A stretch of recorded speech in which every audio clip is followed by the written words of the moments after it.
ಬೇಗ ಬೇಗ ಅಕೌಂಟ್ ನ ಫಾಲೋ ಮಾಡಿ, ಕನ್ನಡಿಗರು ಫಾಲೋ ಮಾಡ್ತಿರೋ ಅಂತ ಗೊತ್ತು. ನೋಡಿದವರೆಲ್ಲ ಒಂದೊಂದೇ ಫಾಲೋ ಕೊಟ್ಬಿಡಿ ಸಾಕು. ದೇವರು ನಮಸ್ಕಾರ, ಎಲ್ಲ ಹೆಂಗಿದ್ದೀರಾ? ನಾನಂತೂ ಸಕ್ಕತ್ತಾಗಿದ್ದೀನಿ, ನೀವು ಎಲ್ಲಾರು ಚೆನ್ನಾಗಿದ್ದೀರಾ ಅಂತ ಅನ್ಕೊಂಡು. ಇಷ್ಟು ಭಯ ಇಟ್ಕೊಂಡು ಈ ಲೆವೆಲ್ ಬಿಲ್ಡಪ್ ಕೊಡ್ತೀನಿ, ಅಷ್ಟು ಸಾಕ್ಬಿಡು. ಇದನ್ನೇ ಮೇಂಟೈನ್ ಮಾಡು. ಅನ್ನ ಇನ್ನು 3 ದಿನ.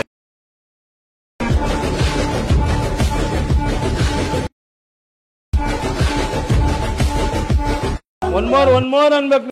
ಇಷ್ಟು ಭಯ ಇಟ್ಕೊಂಡು ಈ ಲೆವೆಲ್ ಬಿಲ್ಡಪ್ ಕೊಡ್ತೀನಿ, ಅಷ್ಟು ಸಾಕ್ಬಿಡು. ಇದನ್ನೇ ಮೇಂಟೈನ್ ಮಾಡು. ಅನ್ನ ಇನ್ನು 3 ದಿನ.